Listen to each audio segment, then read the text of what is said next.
Hello friends, welcome to the channel homeo gardening agro homeopathy.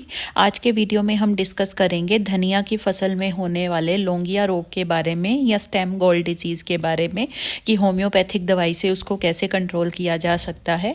ये एक fungus जनित रोग है, फंगस के द्वारा फैलाया जाता है। फंगस का नाम है प्रोटोमाइसिस मैक्रोस्पोरस।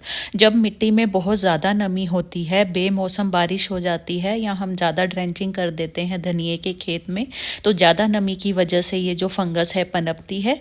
इसके साइंस और सिम्टम्स क्या होते हैं? सबसे पहले जितने भी जो धनिए के एरियल पार्ट्स होते हैं जो हवा में रहते हैं, जड़ से ऊपर वाले जो पार्ट्स होते हैं, उनमें ट्यूमर के जैसी गांठें देखने को मिलती हैं। पत्तों के ऊपर भी, जैसे ऊपर आप स्क्रीन में देख रहे हैं, जैसे फोड़े फिंसिया होते हैं जिन्हें कि गॉल्स बोलते हैं या ट्यूमर लाइक स्वेलिंग बोल सकते हैं, वो दिखाई देती हैं। स्टेम में भी सूजन दिखाई देती हैं। कई बार ये जो ट्यूमर लाइक स्वेलिंग्स होती हैं या सोजिश होती है, ये रप्चर हो जाती है और तने के ऊपर, पत्तों के ऊपर और जो धनिए के बीज हैं उनके ऊपर भी ये जो स्वेलिंग है ये दिखाई देती है। और जो धनिए के जब बीज बनते हैं उनकी जो शेप है वो ख़राब हो जाती है, डिस्टॉर्टेड शेप हो जाती है, लौंग की तरह हो जाती है। इस वजह से ही इस रोग का नाम लोंगिया रोग बोलते हैं।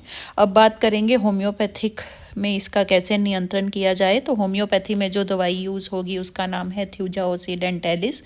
200 पोटेंसी में आपको लेनी है। 100 ml दवाई को 200 लीटर पानी में मिक्स करना है और ड्रेंचिंग करनी है।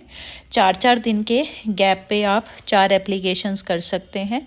बहुत अच्छा काम करती है ये लोंगिया रोग में या स्टेम गॉल में। तो आज के वीडियो में इतना ही। वीडियो पसंद आया हो तो अपने बाकी के गार्डनर और फार्मर फ्रेंड्स के साथ ज़रूर शेयर कीजिए।